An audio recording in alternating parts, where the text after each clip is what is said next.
রাতভর বৃষ্টির জেরে দলঞ্জা নদীর জল বাড়তেই বিপত্তি, ভেসে গেল একটি বাঁশের সাঁকো।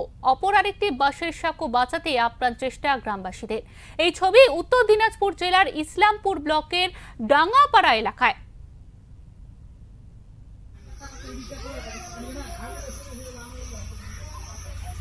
বছর 3-4 বার ব্রিজ ভেঙে যায়, ঠিক আছে, আমাদের অসুবিধা যেভাবে হয়, ঠিক আছে, যাওয়া আসা সমস্যা প্রতিনিয়ত আমাদের প্রত্যেকটা মানুষেরই হচ্ছে, বেহাল দশা হয়ে যাচ্ছে। প্রশাসনের কাছে আমাদের একটাই আবদার, আমাদের ব্রিজটা অতি শীঘ্রই হোক, ইমিডিয়েটলি করে দিক, তাতে আমরা আবদার করি।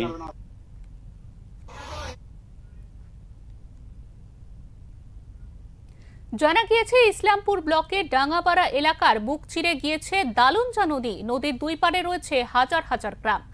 দীর্ঘ কয়েক দশক ধরে বাঁশের তৈরি করা সাঁকোর উপর ভরসা করেই চলে যাতায়াত। শনিবার রাতে ভারী বৃষ্টির জেরে নদীর জলে ভেসে যায় একটি সাঁকো। অপর একটি বাঁশের সাঁকোকে বাঁচাতে আপ্রাণ চেষ্টা চালাচ্ছে গ্রামের বাসিন্দারা।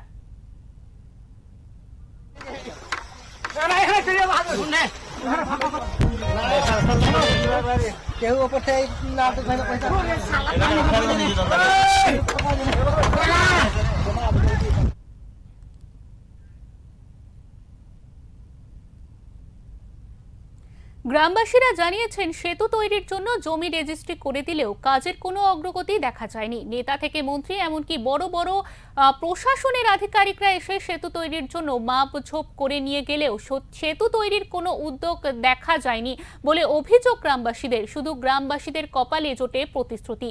তাই এবার প্রতিশ্রুতি না দিয়ে দ্রুত সেতু নির্মাণের দাবিতে সরব হয়েছে এলাকার বাসিন্দারা। আমাদের আস্থা দিয়ে যাচ্ছে, ইলেকশন আগে আস্থা দিয়ে যাচ্ছে ব্রিজ হয়ে যাবে, এই সামনে এলে আমাকে ভোট দেন, আমি ভোট দিলে আপনাদের ব্রিজ করে দেবো। গত বছর জানুয়ারি মাসে আমাদের বললো জমি রেজিস্ট্রি দেওয়ার কথা। এই পিছনে জায়গার মধ্যে আমরা 2 বিঘা মতো জায়গা রেজিস্ট্রি দিলাম রাস্তার জন্য, বললো রাস্তা লাগবে, রাস্তার জন্য রেজিস্ট্রি করে দিলাম। তারপরে রাস্তা রেজিস্ট্রি দেওয়ার পরে আমরা রাস্তাটা অলরেডি বের করে দিলাম। সামনে রাস্তাটা বের করে দেওয়া হলো, ব্রিজের মাপ করে গেল, পিলার পুঁতে করে গেল। তারপরে আবার এই মানে 2025 জানুয়ারি মাসে আসছিলেন উন্নয়ন মন্ত্রী, আচ্ছা আমাদেরকে আশ্বাস দিয়ে গেল যে সামনে মার্চ এপ্রিল মাসে অলরেডি কাজ শুরু হয়ে যাবে। তারপরে কাজটা হবে আমাদের এই দুইটা, একটা ইসলামপুর অডিটোরিয়াম কি বলে স্টেডিয়াম, আর এটা আমাদের ডাঙ্গাপাড়া ব্রিজ, এই দুটো কাজ আমাদের করে দেবে। কিন্তু এখন পর্যন্ত আমাদের বর্ষা চালু হয়ে গেল, আমাদের কোনো মানে শুরু হয়নি।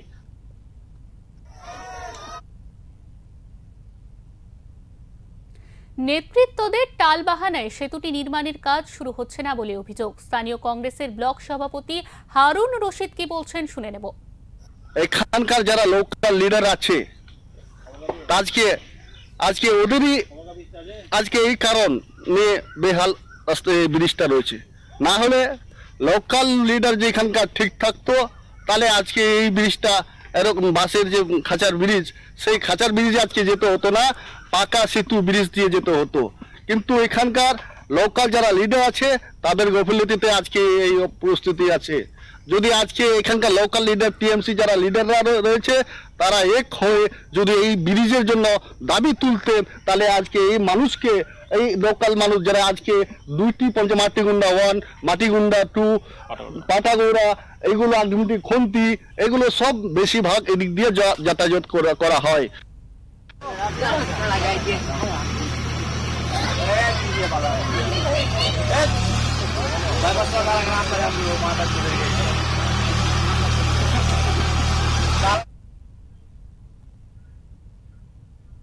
উত্তর দিনাজপুর থেকে বিক্রমাদিত্য বিশ্বাসের রিপোর্ট, ওঙ্কার বাংলা।